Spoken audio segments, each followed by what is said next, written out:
O Grande Conflito. Capítulo 5. Arautos de uma Era Melhor. Antes da Reforma, houve por vezes pouquíssimos exemplares da Escritura Sagrada, mas Deus não consentira que sua palavra fosse totalmente destruída. Suas verdades não deveriam estar ocultas para sempre. Tão facilmente poderia ele desacorrentar as palavras da vida, como abrir portas de prisões e desaferrolhar portais de ferro para pôr em liberdade a seus servos. Nos vários países da Europa, homens eram movidos pelo Espírito de Deus a buscar a verdade como a tesouros escondidos. Providencialmente guiados às Santas Escrituras, estudavam as páginas sagradas com interesse profundo. Estavam dispostos a aceitar a luz a qualquer custo.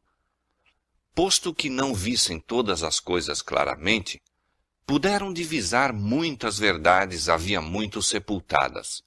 Como mensageiros enviados pelo céu, saíam, rompendo as cadeias do erro e superstição, e chamando aos que haviam estado durante tanto tempo escravizados, a levantar-se e assegurar sua liberdade.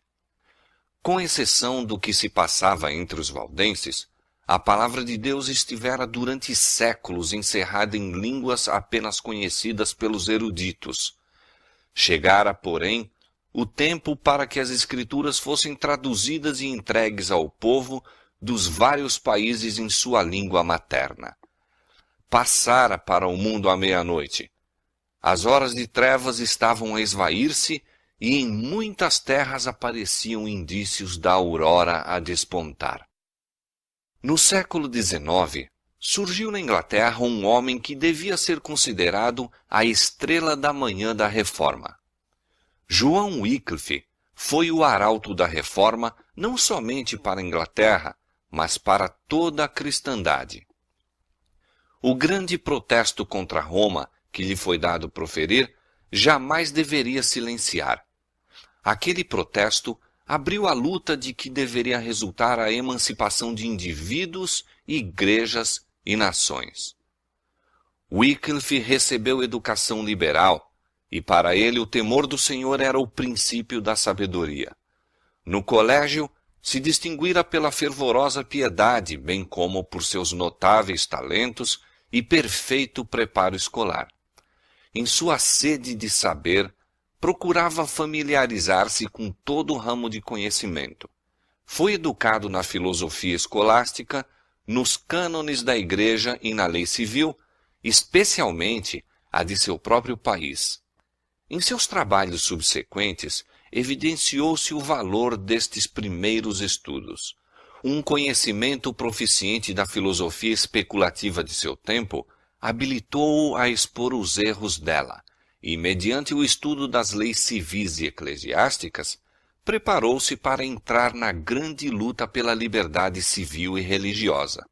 Não só sabia manejar as armas tiradas da palavra de Deus, mas também havia adquirido a disciplina intelectual das escolas e compreendia a tática dos teólogos escolásticos. O poder de seu gênio e a extensão e proficiência de seus conhecimentos impunham o respeito de amigos bem como de inimigos. Seus adeptos viam com satisfação que seu herói ocupava lugar preeminente entre os espíritos dirigentes da nação, e seus inimigos eram impedidos de lançar o desprezo à causa da Reforma, exprobrando a ignorância ou fraqueza do que a mantinha.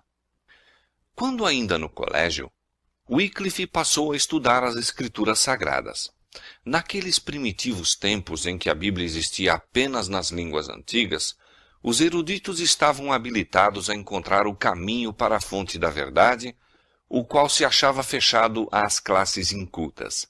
Assim, já fora preparado o caminho para o trabalho futuro de Wycliffe como reformador. Homens de saber haviam estudado a palavra de Deus e encontrado a grande verdade de sua livre graça ali revelada.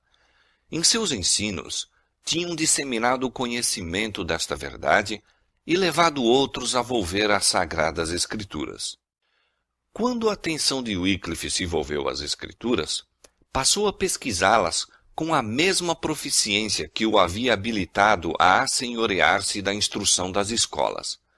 Até ali, tinha ele sentido grande necessidade que nem seus estudos escolásticos nem o ensino da igreja puderam satisfazer. Na palavra de Deus, encontrou o que antes em vão procurara.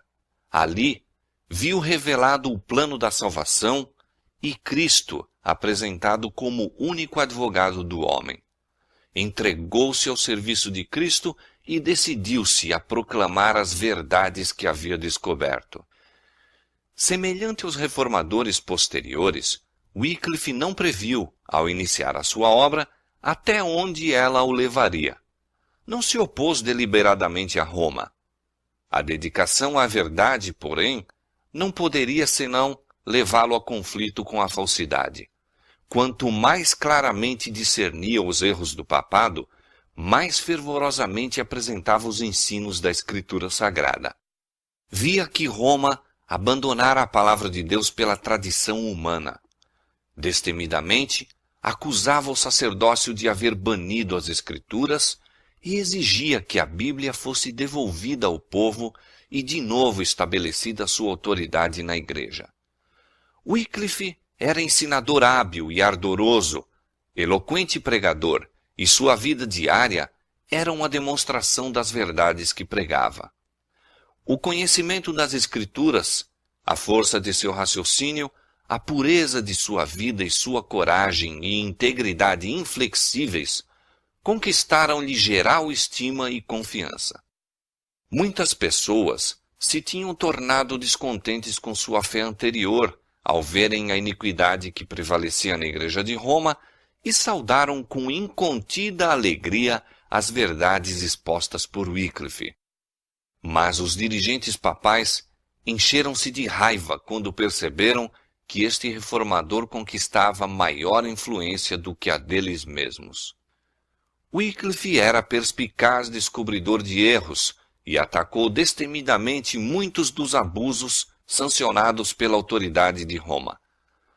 Quando agia como capelão do rei, assumiu ousada atitude contra o pagamento do tributo que o Papa pretendia do monarca inglês e mostrou que a pretensão papal de autoridade sobre os governantes seculares era contrária tanto à razão como à revelação.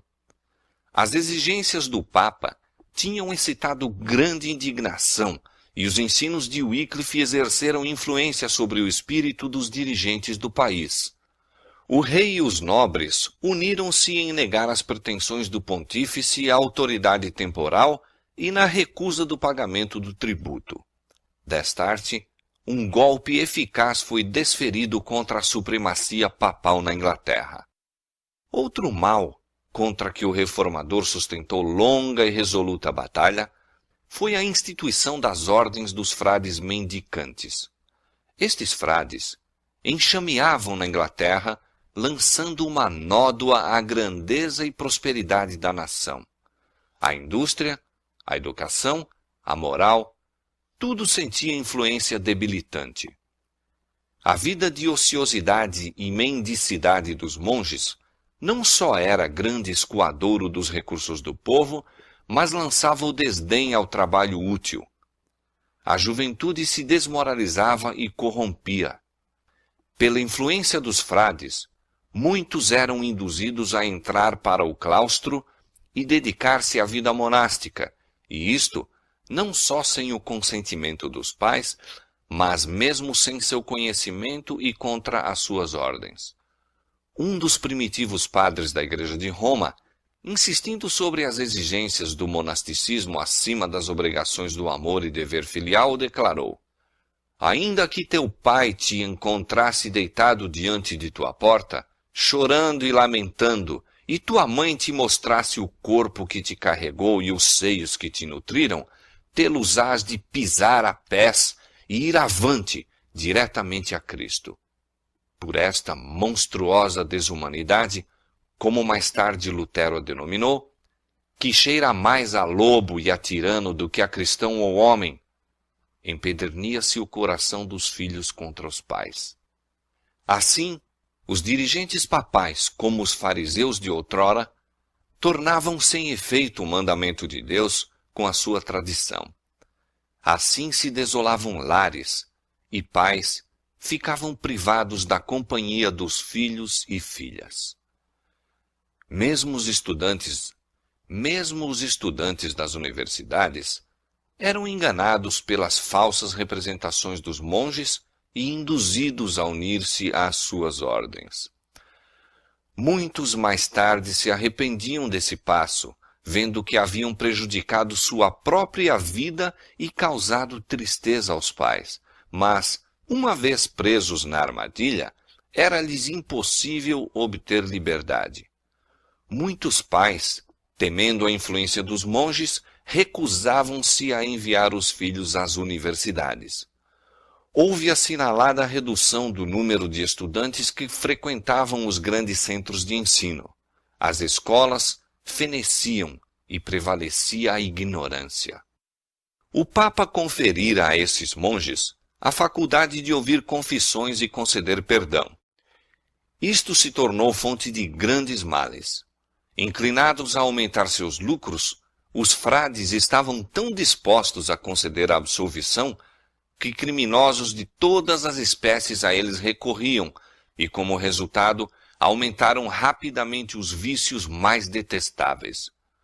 Os doentes e os pobres eram deixados a sofrer, enquanto os donativos que lhes deveriam suavizar as necessidades iam para os monges que, com ameaças, exigiam esmolas do povo, denunciando a impiedade dos que retivessem os donativos de suas ordens. Apesar de sua profissão de pobreza, a riqueza dos frades aumentava constantemente e seus suntuosos edifícios e lautas mesas tornavam mais notória a pobreza crescente da nação.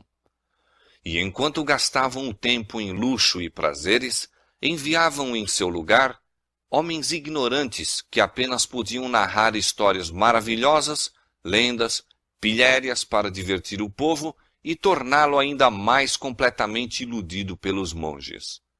Contudo, os frades continuavam a manter o domínio sobre as multidões supersticiosas e a levá-las a crer que todo dever religioso se resumia em reconhecer a supremacia do Papa, adorar os santos e fazer donativos aos monges, e que isto era suficiente para lhes garantir lugar no céu.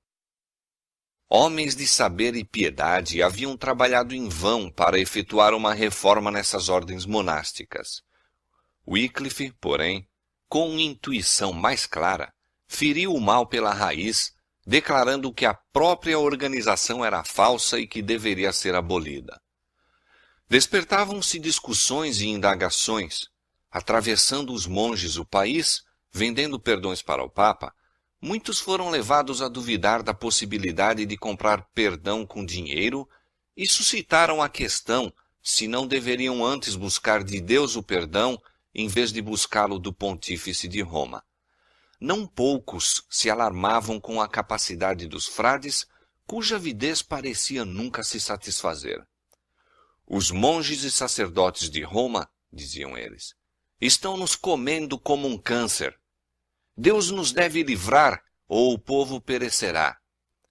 Para encobrir sua avareza, pretendiam os monges mendicantes seguir o exemplo do Salvador, declarando que Jesus e seus discípulos haviam sido sustentados pela caridade do povo. Esta pretensão resultou em prejuízo de sua causa, pois levou muitos à Escritura Sagrada a fim de saberem por si mesmos a verdade, resultado de que todos os outros eram menos desejados de Roma. A mente dos homens foi dirigida à fonte da verdade, que era o objetivo de Roma ocultar. Wycliffe começou a escrever e publicar folhetos contra os frades, porém, não tanto procurando entrar em discussão com eles, como despertando o espírito do povo aos ensinos da Bíblia e seu autor. Ele declarava que o poder do perdão ou excomunhão não o possuía o Papa em maior grau do que os sacerdotes comuns, e que ninguém pode ser verdadeiramente excomungado a menos que primeiro haja trazido sobre si a condenação de Deus. De nenhuma outra maneira mais eficaz poderia ele ter empreendido a demolição da gigantesca estrutura de domínio espiritual e temporal que o Papa erigira e em que a alma e corpo de milhões se achavam retidos em cativeiro. De novo foi Wycliffe chamado para defender os direitos da coroa inglesa contra as usurpações de Roma, e sendo designado embaixador real, passou 2 anos na Holanda em conferência com os emissários do Papa. Ali entrou em contato com eclesiásticos da França, Itália e Espanha, e teve a oportunidade de devassar os bastidores e informar-se de muitos fatos que lhe teriam permanecido ocultos na Inglaterra. Aprendeu muita coisa que o orientaria em seus trabalhos posteriores. Naqueles representantes da corte papal, lia ele o verdadeiro caráter e objetivos da hierarquia. Voltou para a Inglaterra a fim de repetir mais abertamente e com maior zelo seus ensinos anteriores, declarando que a cobiça, o orgulho e o engano eram os deuses de Roma.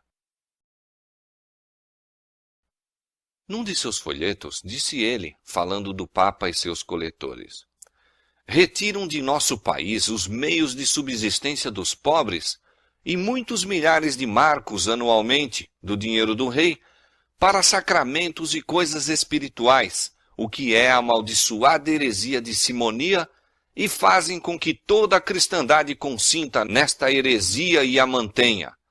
E, na verdade, ainda que nosso reino tivesse uma gigantesca montanha de ouro, e nunca homem algum dali tirasse, a não ser somente o coletor deste orgulhoso e mundano sacerdote, com o tempo ela se esgotaria. Pois sempre ele tira dinheiro de nosso país e nada devolve, a não ser a maldição de Deus pela sua simonia. Logo depois de sua volta à Inglaterra, Wycliffe recebeu do rei nomeação para a reitoria de Lutterworth. Isto correspondia a uma prova de que o monarca ao menos não se desagradara de sua maneira franca no falar. A influência de Wycliffe foi sentida no moldar a ação da corte, bem como a crença da nação. Os trovões papais logo se desencadearam contra ele. 3 bulas foram expedidas para a Inglaterra, para a universidade, para o rei e para os prelados, ordenando todas as medidas imediatas e decisivas para fazer silenciar o ensinador de heresias. Antes da chegada das bulas, porém, os bispos, em seu zelo, intimaram Wycliffe a comparecer perante eles para julgamento. Entretanto, 2 dos mais piedosos príncipes do reino o acompanharam ao tribunal, e o povo, rodeando o edifício e invadindo-o, intimidou de tal maneira os juízes que o processo foi temporariamente suspenso, sendo-lhe permitido ir-se em paz. Um pouco mais tarde, faleceu Eduardo III, a quem, em sua idade avançada, os prelados estavam procurando influenciar contra o reformador, e o anterior protetor de Wycliffe tornou-se regente do reino. Mas a chegada das bulas papais trazia para toda a Inglaterra a ordem peremptória de prisão e encarceramento do herege. Estas medidas indicavam de maneira direta a fogueira. Parecia certo que Wycliffe logo deveria cair vítima da vingança de Roma. Mas aquele que declarou outrora a alguém: não temas, eu sou teu escudo, de novo estendeu a mão para proteger seu servo. A morte veio, não para o reformador, mas para o pontífice que lhe decretara a destruição.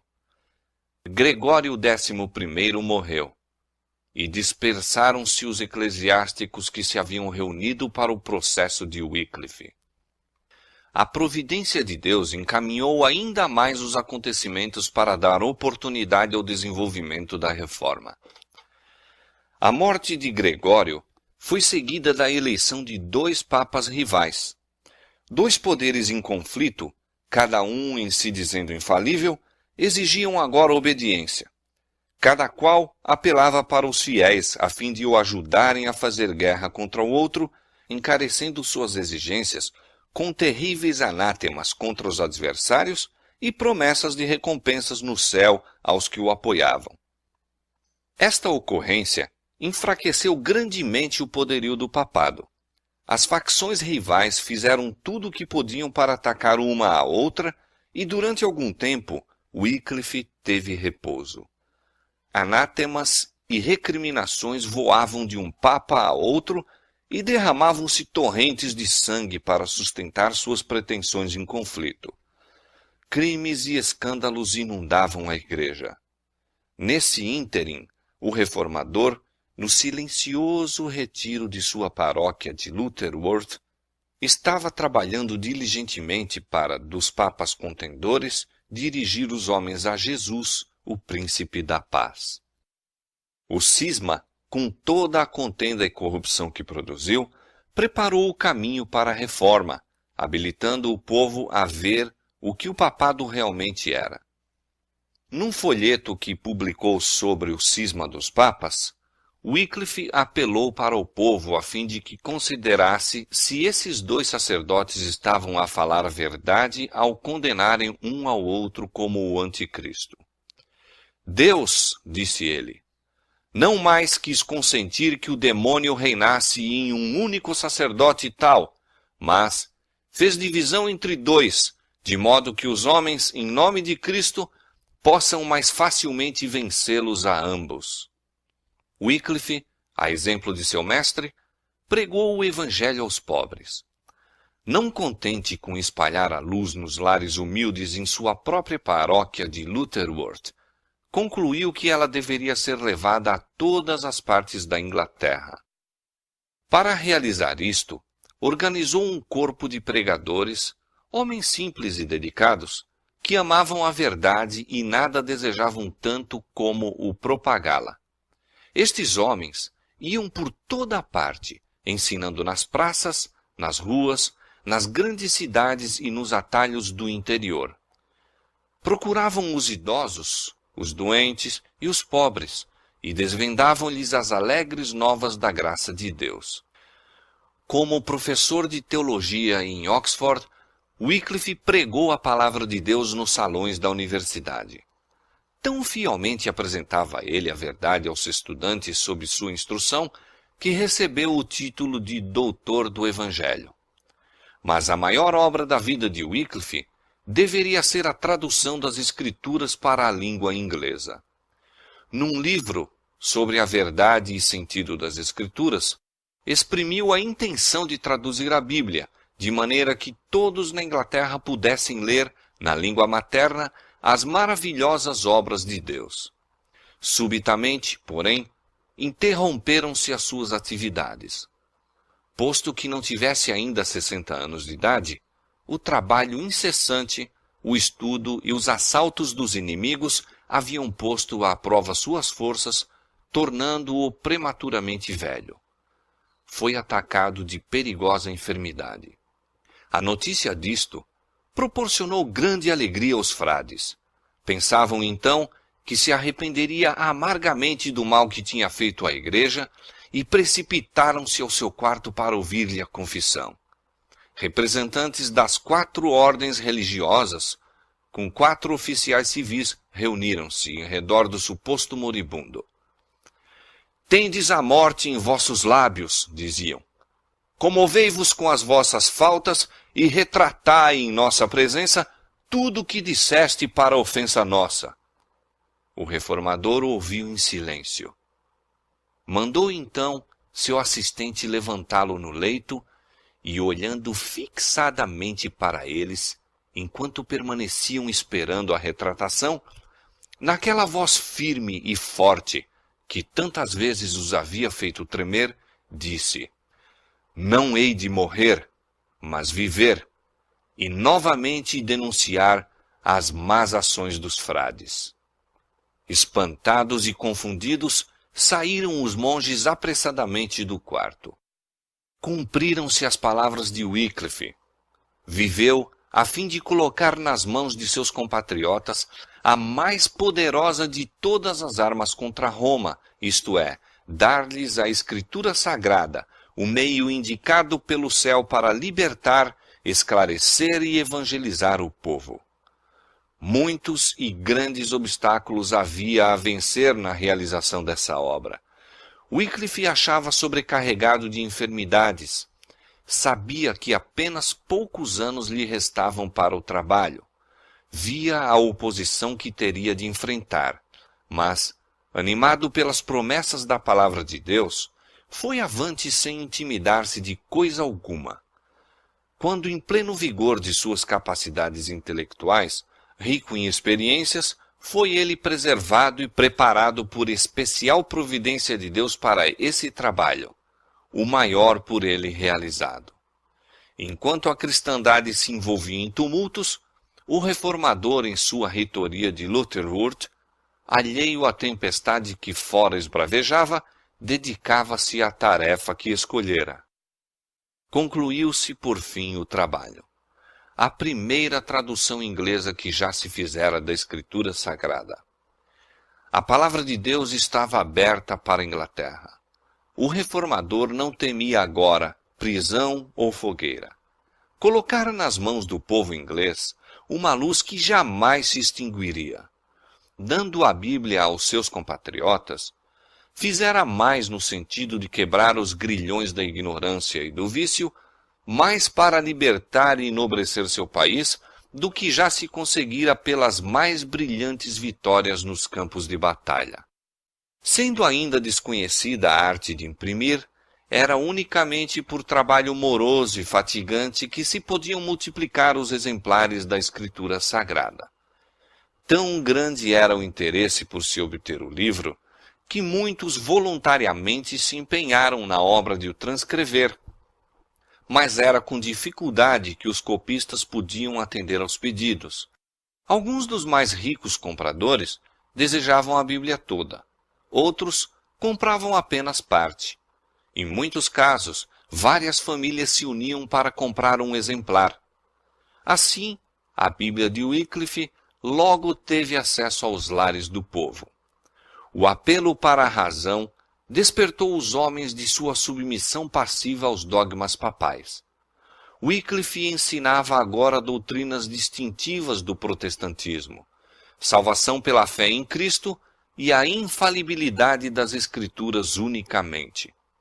Os pregadores que enviara disseminaram a Bíblia, juntamente com os escritos do Reformador, e com êxito tal que a nova fé foi aceita por quase metade do povo da Inglaterra. O aparecimento das Escrituras produziu estupefação às autoridades da Igreja. Tinham agora de enfrentar um fator mais poderoso do que Wycliffe, fator contra o qual suas armas pouco valeriam. Não havia nessa ocasião na Inglaterra lei alguma proibindo a Bíblia, pois nunca antes fora ela publicada na língua do povo. Semelhantes leis foram depois feitas e rigorosamente executadas. Entretanto, apesar dos esforços dos padres, houve durante algum tempo oportunidade para a circulação da palavra de Deus. Novamente os chefes papais conspiraram para fazer silenciar a voz do reformador. Perante 3 tribunais, foi ele sucessivamente chamado a juízo, mas sem proveito. Primeiramente, um sínodo de bispos declarou heréticos os seus escritos e, ganhando o jovem rei Ricardo II para o seu lado, obtiveram um decreto real sentenciando à prisão todos os que professassem as doutrinas condenadas. Wycliffe apelou do sínodo para o parlamento. Destemidamente, acusou a hierarquia perante o Conselho Nacional e pediu uma reforma dos enormes abusos sancionados pela Igreja. Com poder convincente, descreveu as usurpações e corrupções da sé papal. Seus inimigos ficaram confusos. Os que eram amigos de Wycliffe e o apoiavam tinham sido obrigados a ceder, e houvera a confiante expectativa de que o próprio reformador, em sua avançada idade, só e sem amigos, curvar-se-ia ante a autoridade combinada da coroa e da tiara. Mas, em vez disso, os adeptos de Roma viram-se derrotados. O parlamento, despertado pelos estimuladores apelos de Wycliffe, repeliu o edito perseguidor e o reformador foi novamente posto em liberdade. Pela terceira vez foi ele chamado a julgamento, e agora perante o mais elevado tribunal eclesiástico do reino. Ali não se mostraria favor algum para com a heresia. Ali, finalmente, Roma triunfaria e a obra do reformador seria detida. Assim pensavam os romanistas. Se tão somente cumprissem seu propósito, Wycliffe seria obrigado a renunciar suas doutrinas ou sairia da corte diretamente para as chamas. Wycliffe, porém, não se retratou. Não usou de dissimulação. Destemidamente, sustentou seus ensinos e repeliu as acusações de seus perseguidores. Perdendo de vista a si próprio, sua posição e o momento, citou os ouvintes perante o tribunal divino e pesou seus sofismas e enganos na balança da verdade eterna. Sentiu-se o poder do Espírito Santo na sala do concílio. Os ouvintes ficaram como que fascinados. Pareciam não ter forças para deixar o local. Com setas da aljava do Senhor, as palavras do reformador penetravam-lhes a alma. A acusação da heresia que contra ele havia formulado, com poder convincente, reverteu contra eles mesmos. Por que, perguntava ele, ousavam espalhar seus erros? Por amor do lucro, para da graça de Deus fazerem mercadoria? Com quem, disse finalmente, julgais estar a contender? Com um ancião às bordas da sepultura? Não, com a verdade. Verdade que é mais forte do que vós e vos vencerá. Assim dizendo, retirou-se da assembleia e nenhum de seus adversários tentou impedi-lo.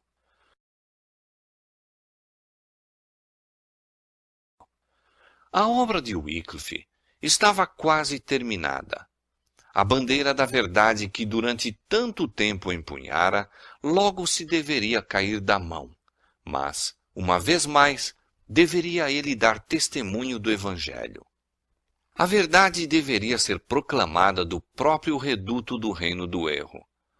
Wycliffe foi chamado a julgamento perante o tribunal papal em Roma, o qual tantas vezes derramara o sangue dos santos. Não ignorava o perigo que o ameaçava, contudo, teria atendido à chamada se um ataque de paralisia lhe não houvesse tornado impossível efetuar a viagem. Mas, se bem que sua voz não devesse ser ouvida em Roma, poderia falar por carta, e isto se decidiu a fazer. De sua reitoria, o reformador escreveu ao Papa uma carta que, conquanto respeitosa nas expressões de cristã no espírito, era incisiva censura à pompa e orgulho da sé papal. Em verdade me regozijo, disse, por manifestar e declarar a todo homem a fé que mantenho, e especialmente ao bispo de Roma, o qual, como suponho ser íntegro e verdadeiro, de muito boa vontade confirmará minha dita fé, ou, se ela é errônea, corrigi-la-á. Em primeiro lugar, creio que o Evangelho de Cristo é o corpo todo da lei de Deus. Declaro e sustento que o bispo de Roma, desde que se considera o vigário de Cristo aqui na terra, está obrigado, mais do que todos os outros homens, à lei do Evangelho. Pois a grandeza entre os discípulos de Cristo não consistia na dignidade e honras mundanas, mas em seguir rigorosamente e de perto a Cristo em sua vida e maneiras. Jesus, durante o tempo de sua peregrinação na terra, foi homem paupérrimo, desdenhando e lançando de si todo domínio e honra mundanos.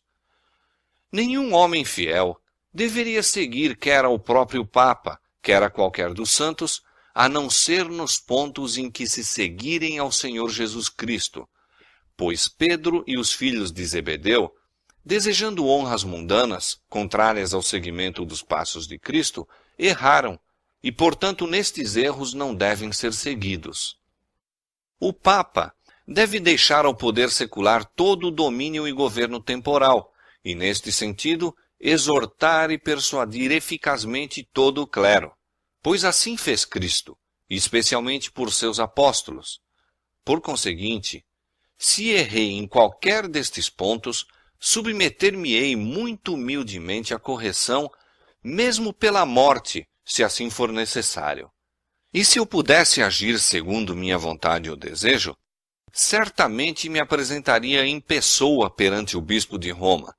Mas o Senhor determinou o contrário e ensinou-me a obedecer antes a Deus do que aos homens. Finalizando, disse: Oremos a nosso Deus, para que ele de tal maneira influencie nosso Papa Urbano VI, conforme já começou a fazer, que juntamente com o clero possa seguir ao Senhor Jesus Cristo na vida e nos costumes, e com eficácia ensinar o povo, e que eles, de igual maneira, fielmente o sigam nisso. Assim, Wycliffe apresentou ao Papa e aos cardeais a mansidão e humildade de Cristo, mostrando não somente a eles mesmos, mas a toda a cristandade o contraste entre eles e o Mestre, a quem professavam representar. Wycliffe esperava plenamente que sua vida seria o preço de sua fidelidade. O rei, o Papa e os bispos estavam unidos para levá-lo à ruína, e parecia certo que, quando muito, em poucos meses o levariam à fogueira. Mas sua coragem não se abalou. Por que falais em procurar longe a coroa do martírio? Dizia. Pregai o evangelho de Cristo aos altivos prelados, e o martírio não vos faltará. Que? Viveria eu e estaria silencioso? Nunca! Venha o golpe, e eu estou aguardando. Mas Deus, em sua providência, ainda escudou a seu servo. O homem que durante toda a vida permanecera ousadamente na defesa da verdade, diariamente em perigo de vida, não deveria cair vítima do ódio de seus adversários. Wycliffe nunca procurara escudar-se a si mesmo, mas o Senhor lhe fora o protetor. E agora, quando seus inimigos julgavam segura a presa, a mão de Deus o removeu para além de seu alcance.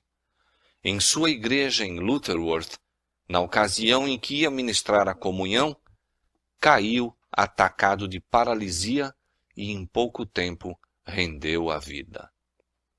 Deus designara a Wycliffe a sua obra.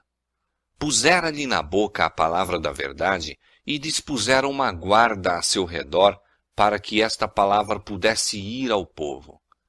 A vida fora-lhe protegida e seus trabalhos se prolongaram até ser lançado o fundamento para a grande obra da reforma. Wycliffe saíra das trevas da Idade Média. Ninguém havia que tivesse vivido antes dele, por meio de cuja obra pudesse modelar seu sistema de reforma.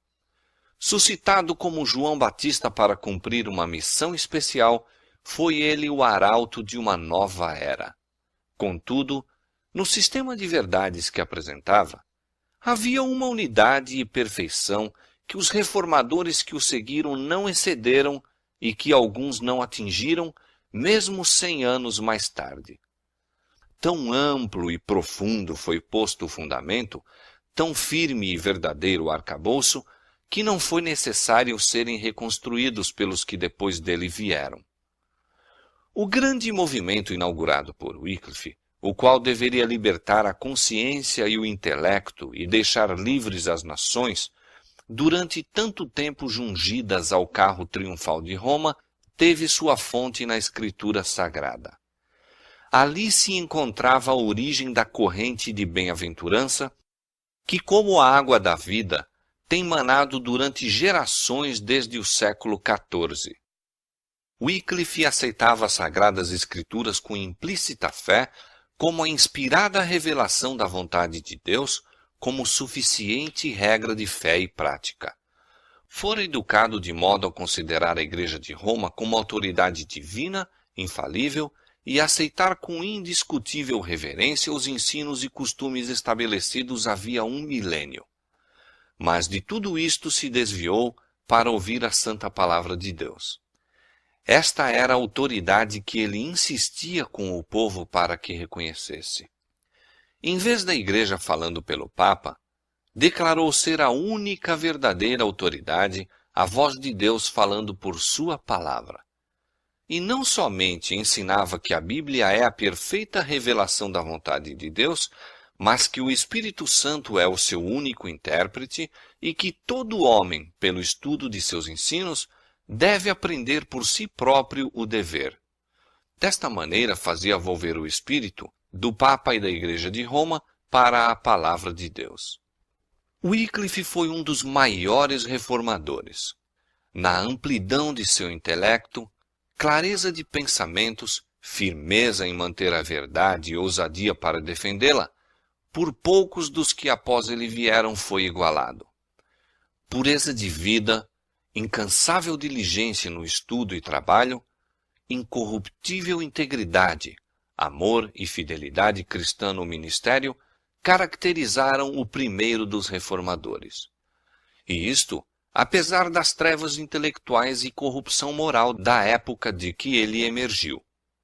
O caráter de Wycliffe é testemunho do poder educador e transformador das Sagradas Escrituras. Foram estas que dele fizeram o que foi. O esforço para aprender as grandes verdades da revelação comunica frescor e vigor a todas as faculdades. Expande a mente, aguça a percepção, amadurece o juízo. O estudo da Bíblia enobrece a todo pensamento, sentimento e aspiração, como nenhum outro estudo o pode fazer.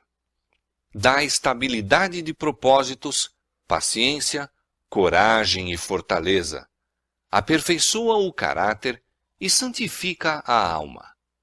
O esquadrinhar fervoroso e reverente das Escrituras, pondo o espírito do estudante em contato direto com a mente infinita, daria ao mundo homens de intelecto mais forte e mais ativo, bem como de princípios mais nobres do que os que já existiram como resultado do mais hábil ensino que proporciona a filosofia humana.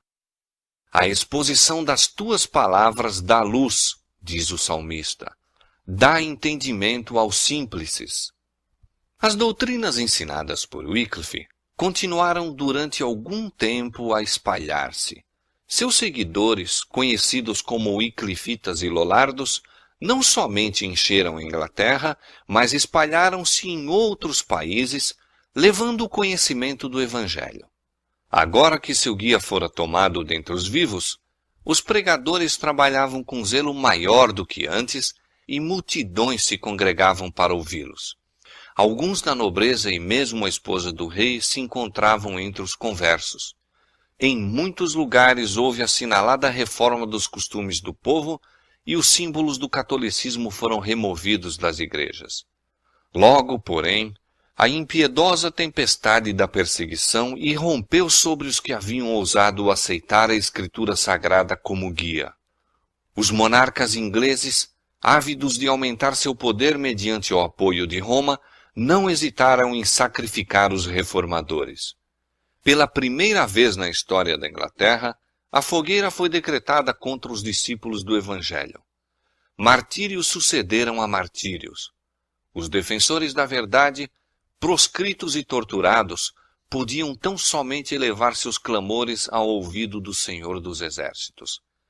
Perseguidos como inimigos da Igreja e traidores do reino, continuaram a pregar em lugares secretos, encontrando abrigo o melhor que podiam nos humildes lares dos pobres e, muitas vezes, refugiando-se mesmo em brenhas e cavernas. Apesar da fúria da perseguição, durante séculos continuou a ser proferido um protesto calmo, devoto, fervoroso, paciente contra as dominantes corrupções da fé religiosa. Os crentes daqueles primitivos tempos tinham apenas conhecimento parcial da verdade, mas haviam aprendido a amar e a obedecer à palavra de Deus e pacientemente sofriam por sua causa. Como os discípulos dos dias apostólicos, muitos sacrificavam suas posses deste mundo pela causa de Cristo.